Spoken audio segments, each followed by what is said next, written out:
While other little boys his age were climbing tree houses, Eric Saperstein was learning to make them from his dad, Stan Saperstein.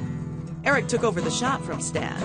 He says there's a huge difference between buying a table from a department store versus commissioning it from an artist.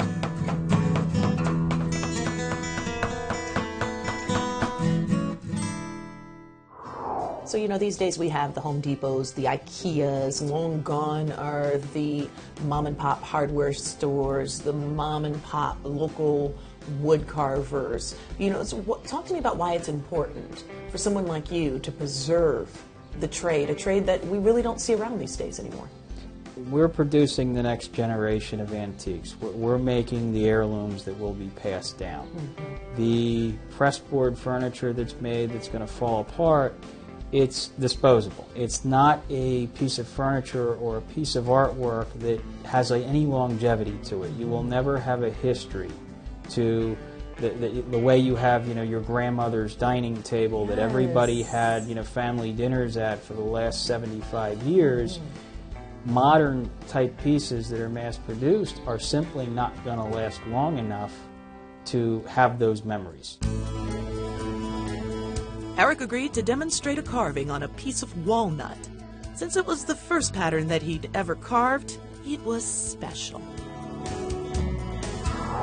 Hi everybody, we are in the Artisans of the Valley carving studio with Eric Saperstein, and Eric is going to give us a little demonstration of an amazing carving and show us just a little bit of how the magic happens. Eric, go ahead and show us how you do this. What do we have here? What we're starting with here is a ram pattern. This sets the main lines in the case of an animal, the muscle tone, and layering that's required to get the actual creature and the background. Okay. First, a piece of wood is clamped in place.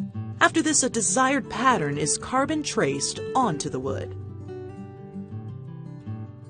So this is the starting point, which gives us the main lines. And you put this on top of the wood. This lays down on top of the wood. There's a piece of, depending on the type of wood, this is walnut, and we're using a black tracing paper. There's different colors depending on types of wood or medium that you're using. Ah, okay. And it's just like any other carbon paper. You basically just run a pencil down, the pressure pushes through, and it puts the line down onto the piece.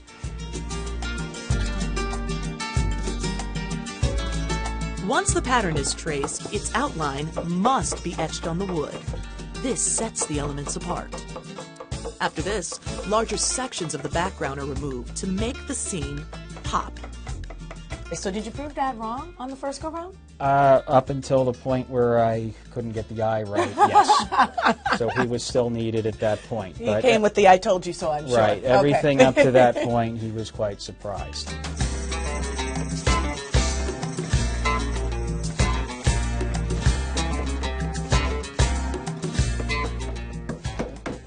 What are you thinking of when you're carving? The idea is not to. The idea is to zone out. Clear your mind completely, huh? You could, if you manage to look up and it's a few hours later and you're hungry and you find that you need to go to the bathroom and you realize that it's 4 hours later, then you've gotten yourself into your zone. You're in the zone.